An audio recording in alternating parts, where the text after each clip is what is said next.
Welcome. Yeah, no, it's really good to be here. We're going to have a bit of a, it's always casual with me. I'm not very formal, so we'll just be having a casual chat. We'll pretend there's no one there.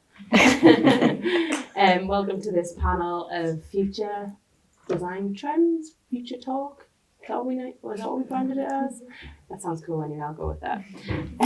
So I really enjoy design trends in my craft as a designer. I think it really can bring some new, fresh ideas or influence me in new ways. So I find it a really good tool to adapt and pivot and play within a project on what's trending. So I'm very trend-based as a designer. In some ways, it's good to keep things fresh and playful, but are trends a benefit or a hindrance to the longevity of a design, or will it date it, or there's definitely pros and cons, which we'll explore today. And I'm really looking forward to hearing about you guys and your style. So I'm joined by Lisa at the end there from Kellogg's and Laura from Conscious Made. Do you guys want to introduce yourselves and tell us a bit about your journey? Yeah, sure. Hi, everyone. So I'm currently working at Kellogg's, or as we're now known, Kellanova. So if you see the word Kellanova, that's what that means. So we've recently gone through a bit of a change of a branded house to a house of brands, so a bit more like a Unilever model where Kellanova is the corporate brand name, and within that we have consumer brands, Kellogg's, Pringles, and then a couple of others as well. But don't know if everybody's aware, but Kellogg's owns Kellanova owns Pringles too, so they're the two big brands that I look after. Did you want to know a bit about my background? I'd love to. Oh, okay. Yeah. Okay, great. Just because I'm nosy. Yeah, no worries. So I've been at Kellogg's about 5 years. So my role is to look after our visual identities, basically across all of our brands for the whole of Europe, although Pringles is a global brand, so it does go global at points. Kellogg's is also a global brand, but the identities flex for the different markets, whereas Pringles is consistent across the globe. So that keeps me busy. We predominantly, the volume that goes through our team is a lot of point of sale and pack, but we work really closely with the rest of the business around how we activate the brands on social media and out of home, and how do we show up consistently for consumers across all the touch points. So that's my role at Kellanova. Previous to that, I worked in an agency for 5 years, quite a small agency, but we had some lovely brands, working with Unilever and Patak's, Blue Dragon. So my whole career history is in FMCG consumer brands, which is great because I feel like I've managed to build quite a lot of knowledge within that area. Worked client side on the client services and the strategy, so not in the studio, but really working really closely with the creative director to make sure that we're delivering what the client needs. And before that, I worked at Asda for 8 years, so I've seen a bit of retail, which is a crazy world, a bit of client side and an agency side as well. So that's been great because it helps you have a better understanding of where people are coming from, why issues are issues, and that kind of thing. And that's what I really wanted. I wanted to get a really broad experience across all the different kind of parts of a consumer brand. I studied graphic design at university and visual communications, and we were just talking to Neve actually about, I did work as a hands-on designer for about 2 years, but the rest of my career has been in design management, so working with agencies, and really the role of that is the bridge between work that's coming from an agency and delivering that into the business. So having to have a foot in both camps, I guess, really, and understanding design and the strategy, but then knowing how to sell it into what can be quite a corporate business, and to people who not necessarily in the design frame of mind 24/7, and having to highlight like the commercial opportunities and how design is a commercial tool that we need to leverage. So that's what I spend a lot of my time doing.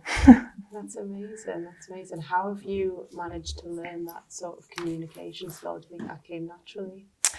I think it's probably a little bit of both. If I think about my style at university and as a designer, it was always quite corporate. So I looked around my peers and they were so creative, and I was a little bit jealous because my brain never really went there. I'm quite a logical person. So I see the strategy and the logic in design, and I think that's really helped me kind of understand what feels right, what doesn't feel right. And then the corporate side, I would say, is a learnt skill, being in that environment and being in those situations, in those meetings, and listening to how people talk and what's important and what gets people's attention, generally money. So yeah, I would say that is a learnt skill. That's awesome. Oh my God, I love that. I've also just recently left a post similar to, well, not similar because it wasn't Kellogg's, but a smaller startup in sort of FMCG, and I really enjoy the strategy about it, so I could just pick your brains for hours. Please, can we hook absolutely up afterwards? Yeah, absolutely. And Laura, what about yourself? So my background, so I guess it's quite a traditional kind of journey into kind of design, really. So I was always passionate about design and kind of materials, colours, really fascinated with every aspect, typography. And I studied graphic design at Salford University. And then I just absolutely loved it. So I stayed on to do the Masters in Communication Design. And that particular kind of year, kind of 12-month degree, I then found a real kind of strong passion towards like sustainable design.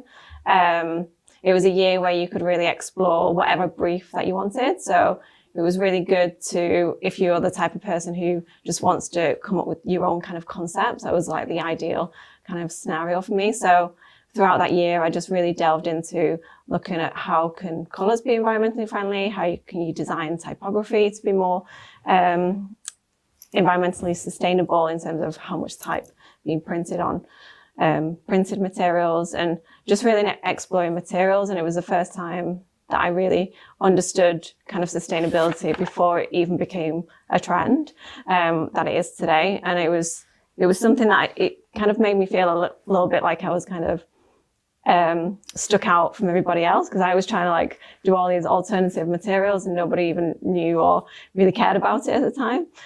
So it did make me feel quite isolated, but it was something that I was always really passionate about. So that kind of like took that fear away, and I just kind of went straight into it. And then after that degree, a design agency saw my work at my degree show, and they were based in Wales.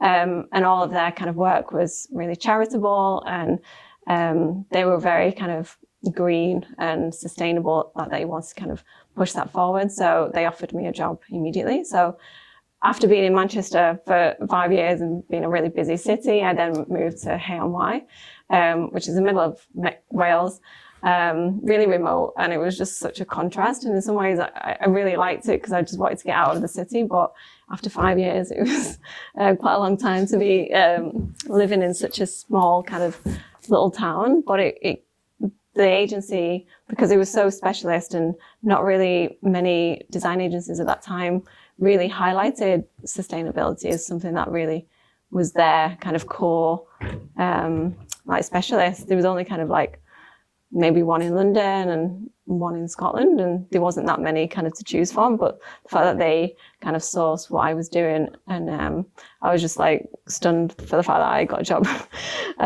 So yeah, just embraced and just learned so many different techniques within the actual agency. And then I think a lot of sustainable brands at the time, or people wanting to be more sustainable, they didn't really have the budget. Or if we were working with more charitable organizations, there was always restrictions around what, print material can we use.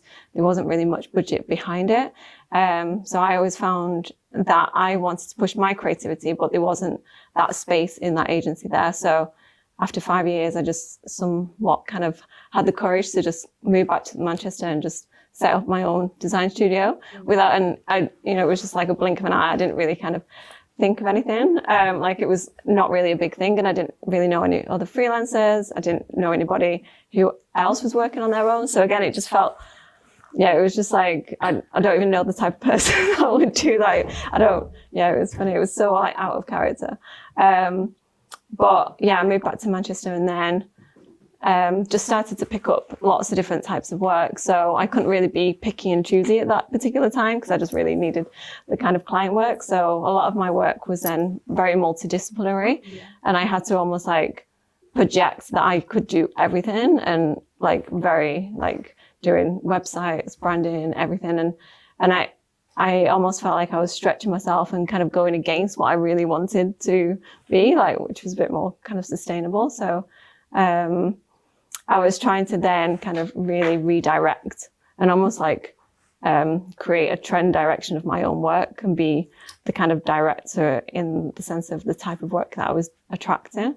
And it was just through more of my own personal projects I was able to showcase and be more like specialist within print that I could then drive the direction of my work into those types of projects. And now I've had my studio for 10 years.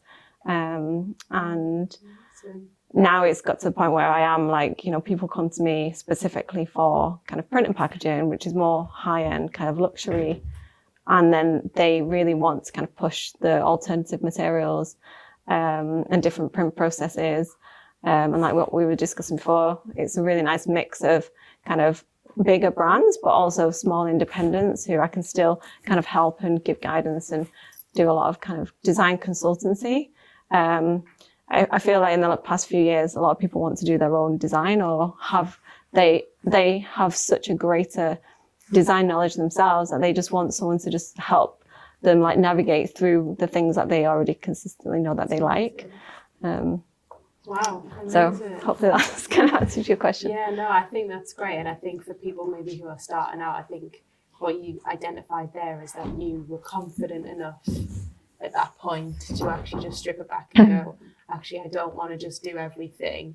This is what makes me tick and this is what I'm good at. And that obviously communicates to the outside world, doesn't it? And then, you can be really intentional. Yeah, it's like what you were just saying before about pivoting in your work. Yeah. I felt like I always think of it as almost like a bit like a netball game. It's like, I'll jump to grab the ball and then I like drop and pivot and do something over here. And it's like you pick up another client, and clients really help give you that kind of springboard for like the next. You're working with the right people as well. Yeah, completely. Yeah. That's amazing. Cool. I feel like I should say a bit about me as well while I'm here. Yes. So I'm Louisa. I've just finished at Next Foods actually, and I'm not there anymore. Though I love Next Foods, and working in the food sector, FMCG was such fun. I actually really enjoy the whole hustle of that. Designing decks for buyers, trying to get new listings in major supermarkets across the globe.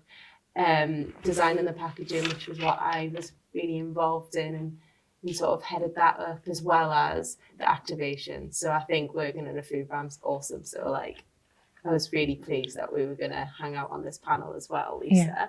Yeah. But now I've just started a new role as principal designer at Magnetic, which is an innovation design consultancy that's based in Manchester and London. We have 2 studios, so it's really new. I'm 3 weeks in, so it's a bit of a learning curve. I have no wisdom to share on that role yet, apart from everyone there's really smart, and it's a whole new way of thinking about design, because it's a lot of service design, a lot of UX, and I'm a packaging designer or I'm a brand expert, and it's really fun. It's a new challenge because designing to sell more things has been the main objective, whether that's a marketing campaign or a leaflet or packaging. It's all for the same purpose, really. And this is a whole new design for something completely different. So yeah, I'm learning. I think we always are learning, right? As designers. 100%. So yeah, I'm on a new chapter. But before that, I did photography and communications and art direction at London College of Fashion, and then I moved to Lancaster and sort of was like oh, there's no fashion industry here. How am I going to be creative? And obviously there's always a need for graphic design or someone who can use Photoshop. So it sort of started from there really, because I did learn about, you know, typography and editorial through fashion and laying out my fashion portfolio. So yeah, different, but graphic design is such a safe choice, I feel, for anyone who wants to. You know, there's always jobs, like look in any space, anywhere, there's always a need for that. So yeah, so that's me. So AI is a threat to all of our livelihoods, or potentially, or is it an opportunity to enhance the way that we work, or both? Have either of you guys been delving into AI, or? I think more on the context of less doing like design stuff, but more just like written content. So yes, that's not my like strength per se. Massive So, yes for me as well. Yeah. Too.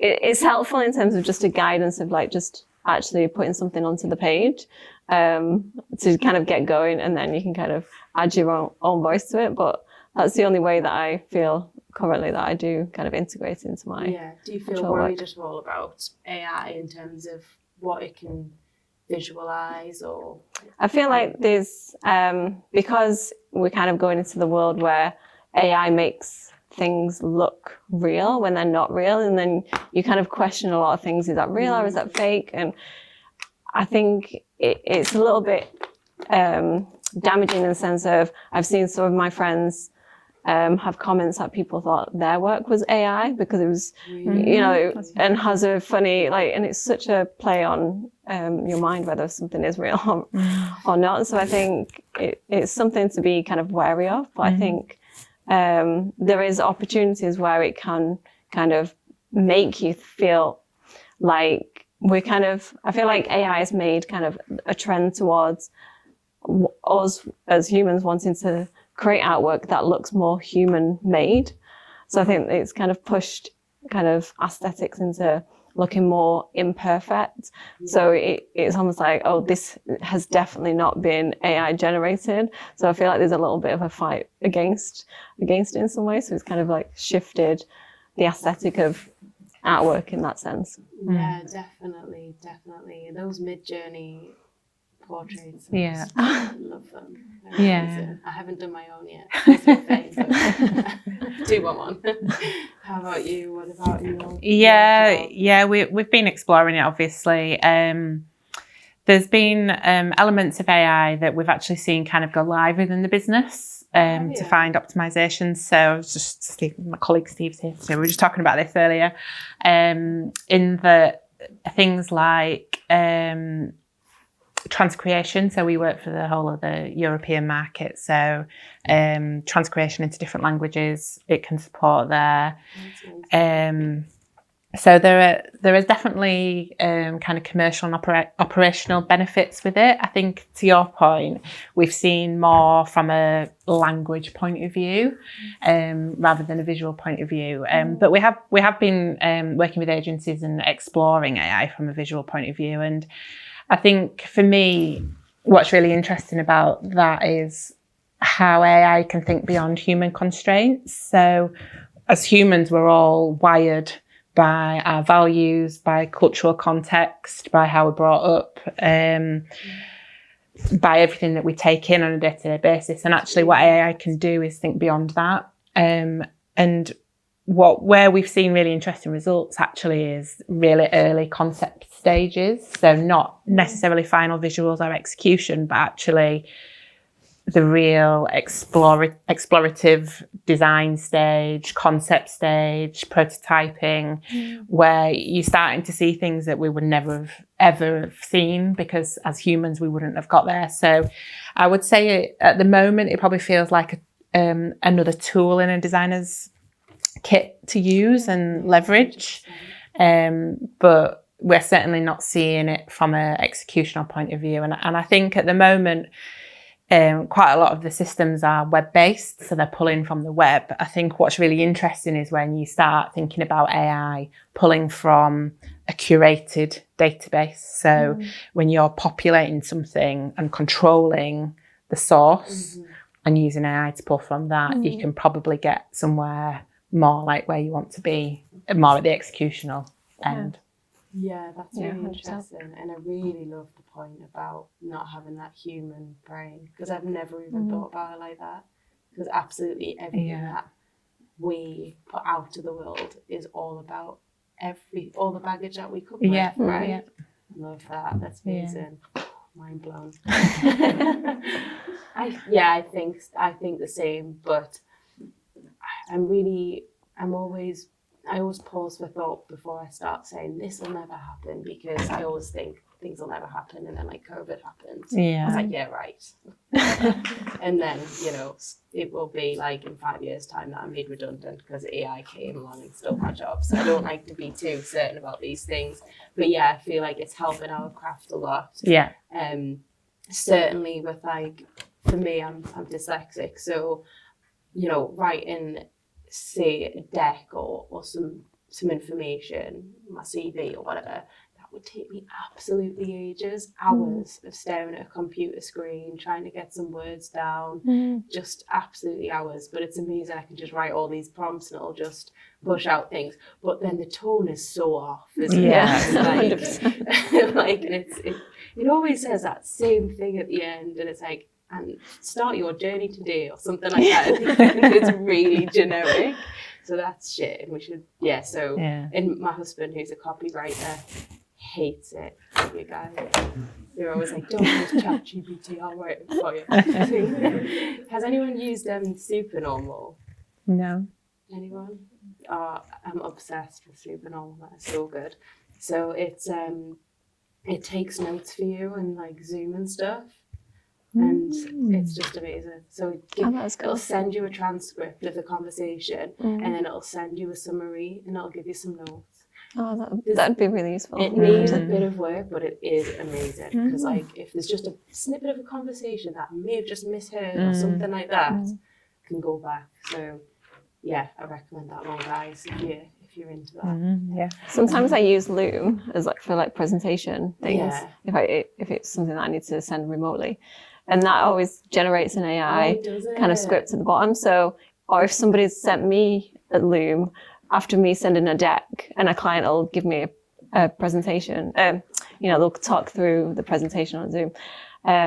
It'll have bullet points at the bottom, which I find is really useful. It's like, this person's gone over this kind of topics and picked out which I'll ones. have to look into that. Yeah. Any sort of work like that, I'm really into. It's so nice. I find it just useful for time saving things where you feel like it's not your strength, and it's just kind of like a stopgap in between. Yeah, definitely. My notes are a joke. If I go into a meeting, if I just look back and I look at that word, I'm like, what did I write there? That doesn't even make sense. Very happy, influenced. What? Doesn't make any sense. So yeah, let AI do that for me, guys. I'm into that. I think it's like any innovation. It's really easy to get excited about innovation and get caught up in the buzz of innovation and get carried away. But I think you've got to take the time to stop and think about what value is this adding, where is it going to support, versus what becomes kind of a bit of a gimmick. And I think we're all still finding our feet with AI, and it's changing day by day. I think it was only probably 4 or 5 months ago it couldn't pull through brand logos from the internet. So we couldn't put a Kellogg's logo on anything. And it was really recently, I think it was probably about 4 or 5 months ago. But obviously it's doing that now. So day to day it's changing. And I think it's just really important to stay close to it so that you can understand it and find the opportunities that it brings. Yeah, that's great. And I don't think there's ever going to be a replacement for human interaction, style. You're not going to get an AI foil machine. Yeah, definitely not. So we're paid for people. We're a service industry, aren't we? It's all about people and talent. So and people famous love last words. Yeah, okay. People love working with other people, so we're never going to kind of lose that of let's get rid of all our staff and let's have a conversation with each other. Let's go face to face and let's have a coffee and ideate some, new concepts. Yeah, So definitely. hopefully not. Unless you've seen that movie where that guy has a relationship with the AI. What's that called? Her. Yeah. Oh, He has a It's- full-on relationship. It's really emotional. Have you seen it? I've not No. seen it. Okay, watch that. Like- One for the I changed list. mine. Yeah. So sustainability, I'm really interested in getting into that topic. Everybody talks a good talk, but are we seeing tangible differences? More recycling packaging? What are our parameters that we're all working around? Like, we've kind of got two ends of the spectrum here, I Yeah. imagine. Yeah. So this is really interesting, guys. Fight it out. Yeah, I mean, obviously we are at the other end of the spectrum, being a global business. We do obviously have challenging sustainability targets that we're aiming for, but it will be no surprise to know that comes with a huge amount of complexity when you're talking about volumes that we're talking about. And I think sustainability is incredibly complex. So I don't feel like I know enough, and I work in the industry. But you talk to people around you, and people will say to me, "Well, can you not just take the carton off the cereal and print the bag, for example?" But you can't, because of supply chain and protecting the product and probably something to do with being airtight, and it's incredibly complex. Like, even just the change of a material on a pack could actually produce more CO2 emissions through transport. So it isn't something, there's so much that has a knock-on effect to other things. We wish it was more simple, but it isn't. We have had just a really big win over the last year in that we've launched a completely recyclable Pringles tube, which was a question mark at a point, but the business and the team have been incredibly committed to finding a solution, and we have, which is great. I think it's very hard to talk to consumers about, because there's a lot of greenwashing. The term greenwashing, where you see claims on pack, and we're probably pretty guilty of that sometimes too, but we are trying to put across the fact that we're doing everything that we can, but it's hard for consumers to take in that information, trust that information, particularly from big corporate businesses. So I think the key actually is about simplifying. How do you simplify that communication to people so that they can really start to get their heads into it and understand it? I don't think we found the answer, because it is so really incredibly complicated. Yeah, so it's a big challenge for us, but it's a huge commitment as well. Yeah, great. I had a very similar experience at Next Foods. We were a plant-based alternative meat brand in Australia, and all of our social media is just like, it's all plastic, it's this, that and the other, and you just, people are very obviously fairly so very angry and emotional about the subject of plastic waste and stuff, but people don't actually know that if we didn't have it wrapped in plastic, it wouldn't last at all. And if we use a different source of plastic, it would be too expensive for us to actually sell. So you've really got such a balance, and there's so much complexity, as you've just said, around it, that I just wish people, because plastic is obviously terrible and we want to stop using it, but we haven't got there yet, and it's all with all the will in the world of having like a beeswax plastic and all this lovely stuff, but it's just not. People are busy, for a start, they need their food to be packaged. Unfortunately, we're all working 40 hours a week. Our lifestyle capitalism, it's a really much beyond this plastic thing subject. It's people haven't got time to go and buy food that's unpackaged, and people don't have the money, and cost of living, there's a ton of, life's really bloody hard, and so it's just not that simple. So I would just try think about that a little bit more, and maybe explore that, and it is a really interesting subject, and I was really curious to understand your take, to be honest. Really curious to see what you guys were doing. Is shelf life and things like that an issue for you guys in terms of like the materials that you're using? It would be if we started to mess with it. Basically, Yeah. it's fine at the moment. But obviously, that needs to be You do lab tests and things like that. that needs to be a part of the thinking. Mm. And I think actually what's happening at the moment is I feel like we've rewound on how much we're going out to consumers with what we're doing in terms of telling that story, and it's because consumers are starting to lose trust in big brands particularly. So it's a very, very hard field to navigate for a company like Kellanova at the moment, because we are doing lots of really great things, but it's just not straightforward. No. Yeah. That's really cool. Great to hear. And how about you? Where are you at with, obviously you're all about conscious design and sustainability. Yeah, I think for me, it's always like setting the intention at the start of a project. So like you were saying, you kind of picked up on like you couldn't tackle every single problem all at once. So it's about really like backing a particular thing that you want to, how you want to create an impact, whether that's around air pollution, whether it's about waste, whether it's particularly about plastic. I think it's having that intention at the beginning of the project. So sometimes when a client comes to me and they'll just use the word, can we have, some sustainable print? But then that could mean 100 billion on different ways of like tackling that. So it's like actually working with a client directly and thinking about how they want to impact in terms of sustainability. And then it's so much easier to kind of communicate something around a product and its impact, because then you can kind of trace data. So you could give kind of consumers data around how this product is reducing water pollution or something.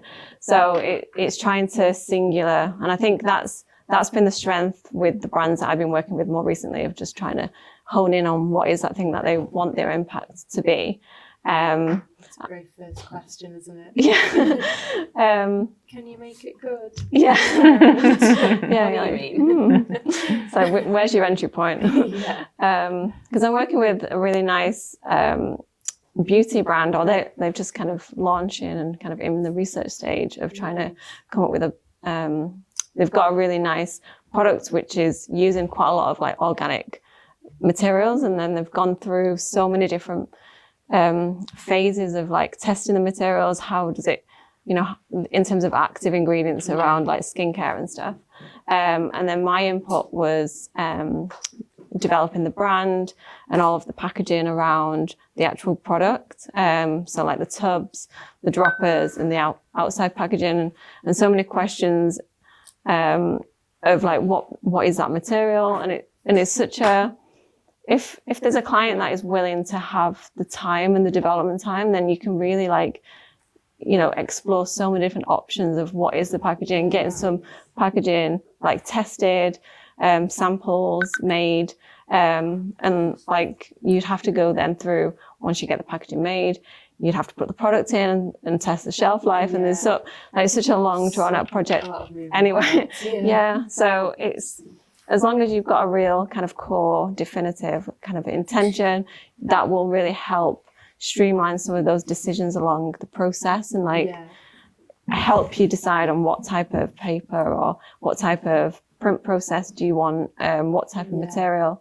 So at the minute, the actual kind of tubs and all of the kind of what would be plastic is almost like this bio material, which is fully recyclable. And we've also kind of colored it bespoke to the brand as well. So they've gone for like they've gone kind of all out on everything. That's really. Great. Yeah. So it's really, and I bet you've learned like loads on that to give that to other brands as well. Yeah. Lots of learning in that. And then you can offer that out more as a service. And yeah. Cause Taylor, you are the expert in that conscious made packaging. I love that. Because it's throughout a lot of the projects that I get involved in, it requires a lot of research, or like I need to be at the forefront of like what are the new innovative materials coming out, and really being, I spend a lot of time researching. It's just, I think it's just come from a pure passion of I just love learning new stuff and like, Materials. yeah, I think it's very much driven from the material side of things. So I'm conscious that I'm always like looking for stuff or, you know, ask like a lot of material companies will just give you samples Yeah. and it just takes time to research and just be like, oh, seaweed, you know, and then just like you tend to get into like a bit of a rabbit hole of like, you'll find one thing and then you'll find something else. And then it's like an hour's gone and you're like, oh God, I need to like actually make some decisions. There's such a need for it though, isn't there? Like, 100%. there's such a need. It's such a craving from the consumer as well with the brands. Like, yeah. it's amazing. I very much drive a lot. So if somebody doesn't come to me for that specific niche, you know, I really question, you know, their kind of values around the waste of the products or the longevity of something. Or it's the client or it's their customers that are really wanting to be, you know, wanting a sustainable version of what they've got now. So it can come from various different kind of drivers, really. Yeah. Just out of curiosity, is it actually easier to make sustainable cosmetic products, do you think, than food products? Or would you not know? I've never actually done a food. Oh, see, I've I'm not cosmetic. like, I've never really touched kind of food and drink. Well, I've done a bit of alcohol, like labeling, but never, which is another ball game in itself because it's all to do with like moisture and which is completely different specialist to where I kind of sit really. So it's Do you think there's enough innovation in the space, or do you think there's still room for much more? Oh yeah, there's lots of room to kind of. I think price is a big driver, isn't it? Oh, 100%, yeah. Their materials are just so expensive. Yeah. And like the consumers say they want it, but do they want to pay for it? Yeah. And I think time probably will impact that. You know, where we've been looking at digital print, Steve in particular, and at the moment it's not really commercially viable, but we think in time it will be. Yeah. And it's probably similar with like the sustainable materials. A lot of it's still in trial phase at the moment. I mean, you see Coca-Cola launching a paper bottle as a bit of a PR stunt. But in time that probably will become a reality. It's just not commercially potentially viable at the moment. Yeah. It's like having something which is mass production possible. Yeah. And I think that's why I find there's some materials that there's a lack of consistency across the material. Yeah. That you either colour matching or something that you can't kind of guarantee when you're doing it on such a large scale. Yeah. So it's really hard to get the price down. Yeah, you kind of hit a wall doing different questions of the specification. Like, damn, it's not going to work. Yeah, back to plastic it is. So just a bit more about like design trends and design style. I would love to know a bit more about with Kellogg's, like what your briefs are like. How do you sort of come up with concepts for new SKUs and new ranges and how does that all work for you, and what is your design style? So I think a lot of that work kind of is considered when we look at like a complete rebrand, which doesn't happen that often, obviously, in the company. One of the biggest ones probably was the Pringles redesign, which we worked on 3-4 years ago. And a big driver behind that was this kind of simplified design approach. So, and the reason for that is because part of the brief was around digital activation. So this isn't a new trend in terms of the simplification of graphic style so that, it can work digitally, but it's not something that's going away either because the digital landscape is just growing and growing, and actually more traditional marketing like print is probably on the decline. And that will continue to be a focus for us. So more and more digital and less kind of change within kind of print. What we tend to do is a single piece of design trend for each project. So if we're launching a certain cuisine type of Pringle, for example, like Mexican or something like that. So What we do is we do a visual audit of what are the Mexican codes, visual codes, and because we're Pringles, we don't want to do that in a traditional way, because that wouldn't feel right for our brand, because our brand is about doing things unexpectedly. But obviously we need consumers to know that it's Mexican inspired. So it's finding the right balance between the codes that are maybe mainstream or redundant, and what are the emerging codes. So like electric aqua, for example, bright yellow and that kind of thing still feels very Mexican, but it's emerging. It's not mainstream. So those kind of things, and they're tend to done on a project by project basis, unless we're doing a big redesign. And that is that a lot of the day-to-day stuff in your work then? Is it like not new ranges necessarily, but maybe a new flavour and things like that? Is that the sort of stuff that you're doing day to day? Yeah, generally it'll be. Do those happen a lot? Yeah, innovation through flavour. Yeah, and sometimes so much fun. Product profile as well. So like multi-grain Pringles or tortilla-based Pringles and that kind of thing. Do you do loads of good tastings in the office? No, we don't get as many as I'd like. You've got to put a stop to that. You can't just guarantee today. No. To be fair, the agencies probably get more than we do, because they'll get the samples for photography. So we need to get on some more photography shoots. Definitely. Do you do most stuff in-house, agency? What's the split there? Everything's agency. Everything's agency. So we don't have an in-house studio. In-house studio. No. So you're between those two worlds then in your role? Yeah, so our whole team are working design management, so one foot in the agency and one foot with our internal clients. Awesome. Who predominantly the brand team, the brand managers. Quite often in FMCG brands, agencies will work directly with brand managers. But we're really fortunate in that our team are all specialists in design. Yeah, great. And we're really consistent. So the thing you find in the brand management team is that there's a lot of movement, because people want to gain different experience across different brands, and that's fantastic, and it's a really great model for gaining that experience. But our team, because we're specialists within design, we tend to be a bit more consistent and longer term within that role. And that just helps build the knowledge and relationships with the agencies, and take that knowledge through to design recommendations that go to the brand managers. Yeah, and the brand managers, the people that are doing like the activations and things like that. Yeah, driving the marketing and activations and brand planning, and working with. They tend to be like the middle person, working with lots of different other service functions like TV production, ourselves, social agencies, and that kind of thing. Cool, nice, really nice. I would love to be in those flavour meetings. I love that. I really vibe with that.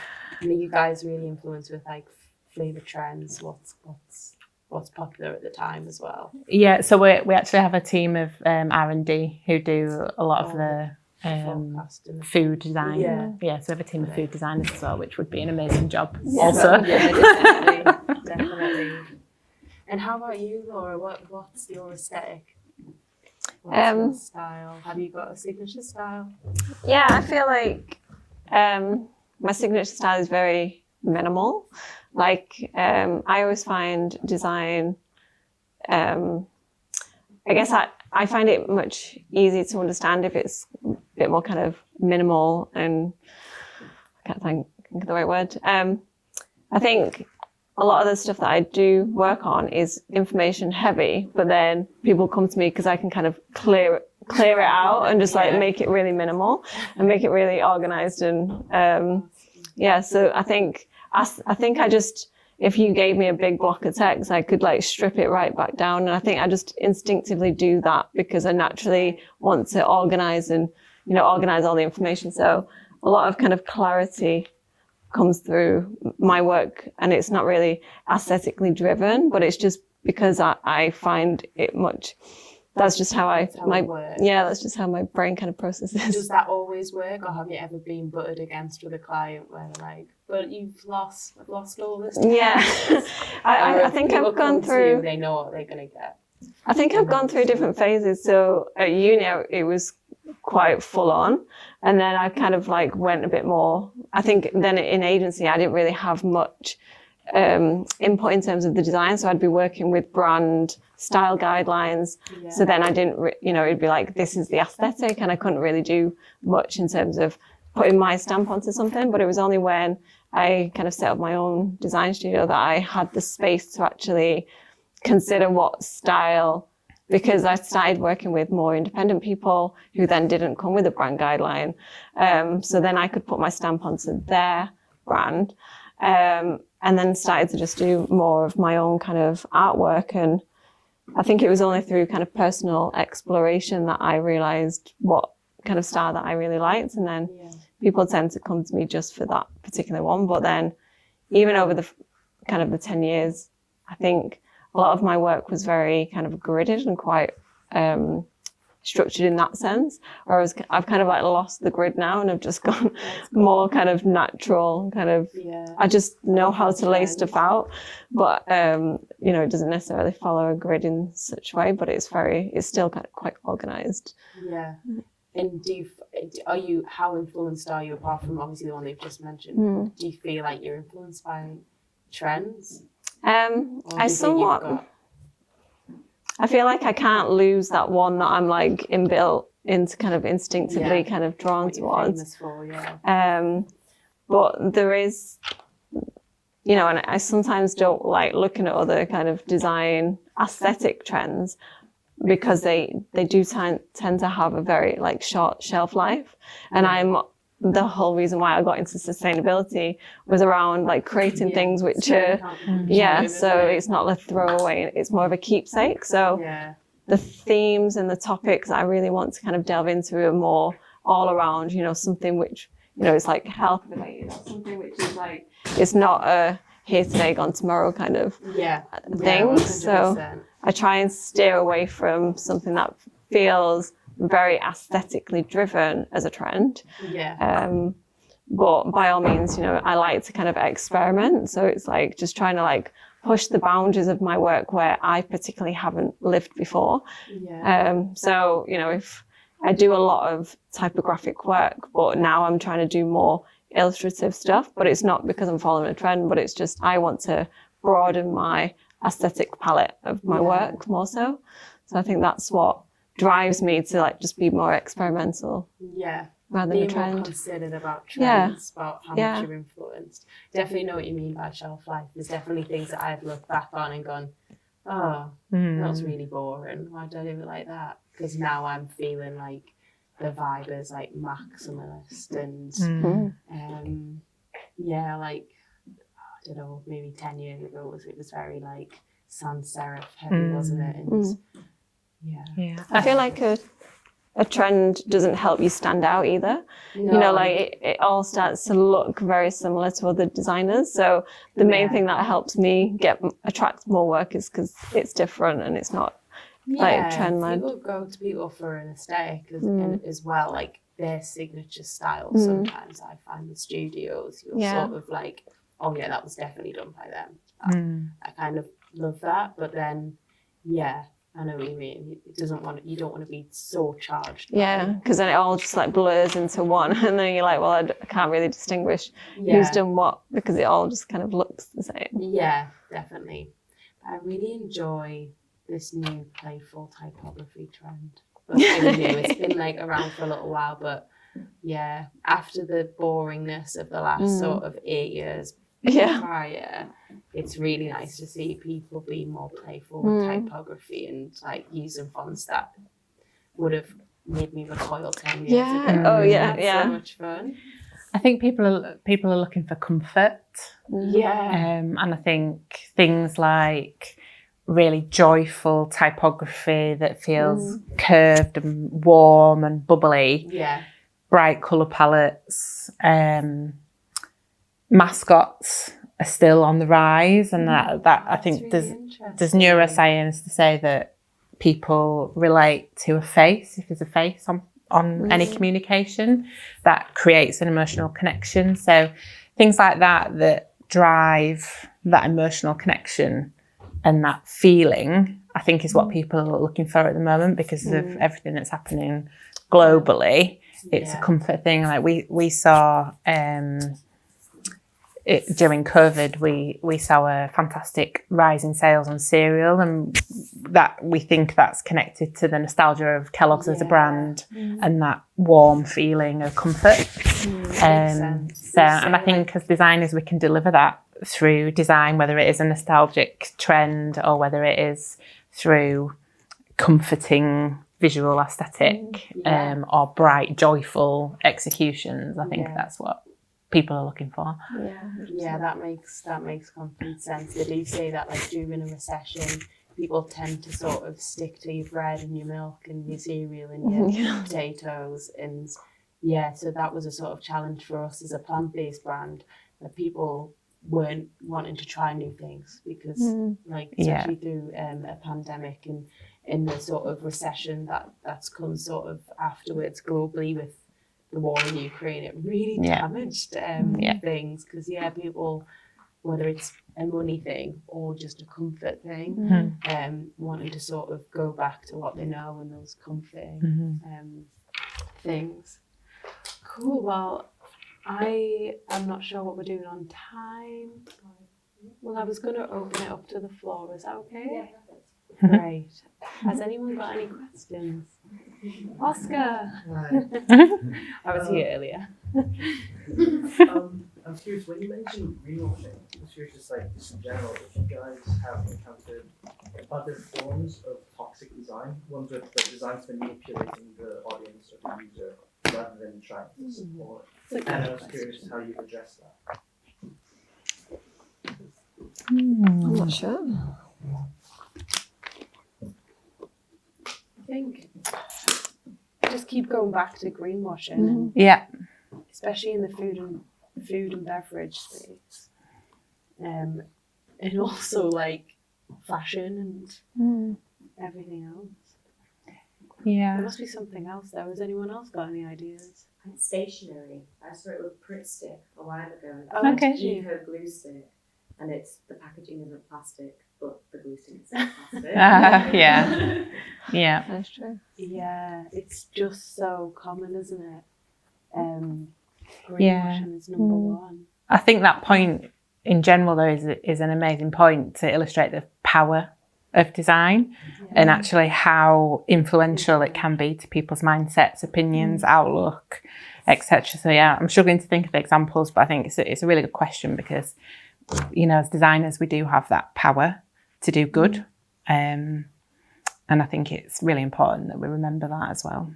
Yeah, absolutely. I'm going to be walking away tonight trying to think of other examples. There must be more than just greenwashing. Yeah, I can't think of any. But it absolutely, in terms of influence. Just off the back of that, I was just wondering, with Conscious Made, is there anything that comes up kind of digitally where you have to consider anything sustainable? I can't think of anything other than like when NFTs were a big thing and like all the servers to keep them going was like actually really bad for the environment. Somehow, I don't know science, but is there anything that comes up with like your clients where, I don't know, you offer something alternative to like a generic, website or whatever? Yeah. Well, kind of digital design really like links back to kind of energy efficiency. So it's any areas where you can make a website to be more energy efficient. So I remember I designed a black website once, where it was like black doesn't use as much kind of energy so there's different techniques at how you can design a website to use less energy. So kind of eliminating any bright lights, so black backgrounds or darker colors on the site. Things like the size of an image. So if you upload an image which is, several megabytes, you've got a whole gallery of loads of different images, it would take energy then and carbon to download that image. So it's being a bit more mindful in terms of the size of the image that you upload and how many that you use. And there's other techniques where you can have kind of images only loading when you're scrolling. So when you see websites where you kind of scroll down and then they appear and like kind of come up afterwards. Can't think of a really good example, but there's just like certain techniques like that. And then a lot of website design that I do is very kind of accessibility. So it's always like considering kind of contrast of colors and just making things more kind of accessible. But they were the main things about just being considerate about the actual content and how many pages have you got on the website and how bright is it. Just like small little things like that, which will make a huge difference to kind of the downloadableness of that. But there is like certain website servers and host kind of companies where they their servers are promoting more kind of energy efficiency. So how they fuel their kind of servers, like you were saying, they might put back. So there's certain companies where you can, where you want to build your website or where you want to buy your hosting from, where you're going to upload your images to, etc. So you can kind of work a little bit backwards like that in terms of digital space. But the same thing with like video, just being mindful of the size of the video and how long is it and the colors that are used. They're probably like the basic components that you can make something a bit more energy efficient. There's a really good example, the Innocent Smoothie website. They've got a little button when you go on the homepage where you can switch it to energy saving, and the website then Yeah, I've reloads. seen something like that on It's another really website. good. Yeah, probably greenwashing. But still, it's a nice little experience. I definitely have a look at that. Yeah, I think it's like anything like that where you can put your values to the forefront of the consumer and they can actually understand it straight away. Yeah, it's really good, and I think it's also really important that people do actually know, because not many people do, and it's something that we use every day and design without thinking at all. And hopefully in sort of 5 years' time, we'll all be thinking about it in our digital experiences too, because we're all on our phones all the time, and it's causing such amount of it's so damaging to the environment, either from the servers, the energy that we're doing to charge our phones, the cobalt in our batteries, and just being more considered there. But it'd be great to see more of that across digital. Yeah, absolutely. It's really interesting. Yeah. Good question. Yeah, good question. Tony, did you have a question?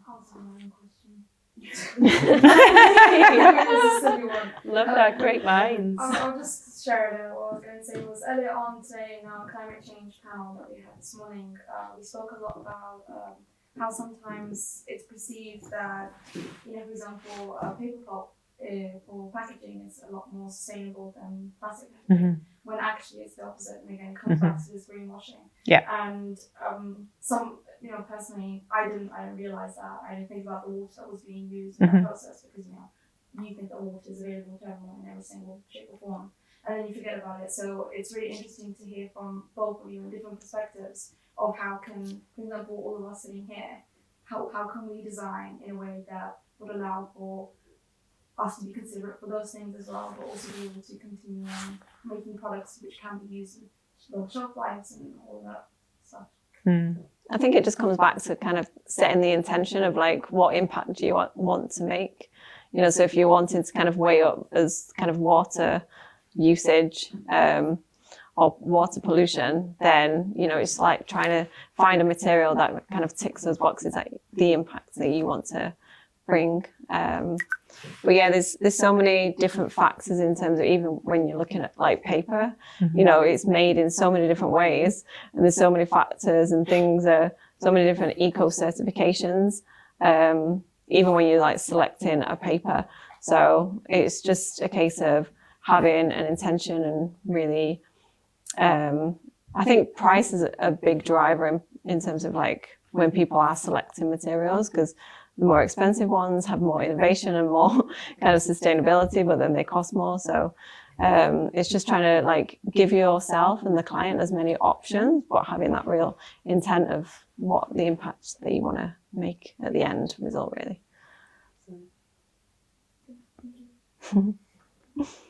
Any more questions? So a really good example of a good website is actually the MDF website. It uses every single one of those things that Sorry, should Good plug. You're gonna go fast. Yeah. That's great. So we'll wrap it up, but I think we're obviously you guys have obviously done an amazing job, like so inspiring. Honestly, so good. But have you guys got any sort of practical advice for people who are sort of going in and start there at the beginning of their journey? What would you want to start? How about yourself? I think the one piece of advice I would give you, well, probably two pieces of advice actually. The first one, build your network. So go out there, like exactly like you're doing. Go out there, meet people, create a festival, and just continue because it is incredibly important and will get you places that you want to be. The second piece of advice that I would give you is if you're really passionate about it, don't let the bumps in the road stop you. I meant to say at the beginning, actually, my first job out of uni was actually working in a prison. So I worked in a prison for 2 years because I needed a job. That's one that came up. I actually really enjoyed it, but it wasn't what I was passionate about. And it's about kind of finding that foot in the door, which usually comes through people you know and relationships that you've built. But seeing the opportunities and then building from that opportunity that you see is probably my biggest piece of advice, and is what I did. Was just became very focused on getting that foot in the door and went after that. But you know, bumps in the road like 2 years in a prison doesn't mean the end of your design career. I bet you definitely took some stuff away from that. Oh yeah, it was a huge life experience. Yeah, You need to be frugal to be a designer. True. Thick skin. Big skills. It prepared you very well for Yeah. the actual industry. Absolutely. I guess the one piece of advice I heard, and it always like sticks to me, is stick to who you are and build on it. It's a phrase that I remember hearing, and I was just so emotional about it because I think throughout my career, like at uni and in my design agency, I always felt like I had to kind of change my kind of identity a bit to kind of fit in with the thing or the project, or I'm constantly like changing who I was, and I never really had much confidence in like my own kind of design decisions, and I just never really had so much self-belief in it. And I remember hearing that, and it really resonated, and it was almost like, this is the thing that I'm really passionate about, I'm just going to stick with it. And like you were saying, if there's any bumps in the road, and it's just like, just having that built in, I built up so much kind of persistence, and it's like, this is the thing that I want to do, and I'm just going to stick to who I am. So I think that's the one piece of advice I still try and stick to as much as possible, in that it's just trying to have your own kind of personality and your own identity as much as possible, which is, when I'm working specifically with brands, it's really trying to pull out the thing that really is the identity of the actual person who runs the brand, and what's the core kind of element to make it completely like differentiation then for everybody else. That's awesome. Good advice, Gary. And I'm going to chime in as well. I think my advice, because I think you guys covered some really good stuff as well, but like communication's super important, and it will really, really get you far. It's part of the job. Don't hide away. If you do feel like you need to hide away, maybe work on that. I'm reading a book at the minute called Articulating Design Decisions. I've been doing it for 12, 15 years now, but you can never stop learning. But I recommend that book. because that is half the job, is being able to articulate that in order 100%. to get these people to buy in, who it is, the brand, the stakeholders, whoever it is, or to straddle the two worlds, the corporate and the design world. And it's just so important. So yeah, that would be my piece of advice to you guys, or anyone else who at any stage of your career. Advice always good. Cool. So any more questions, or should we wrap? Awesome. Well, thank you so much to you guys.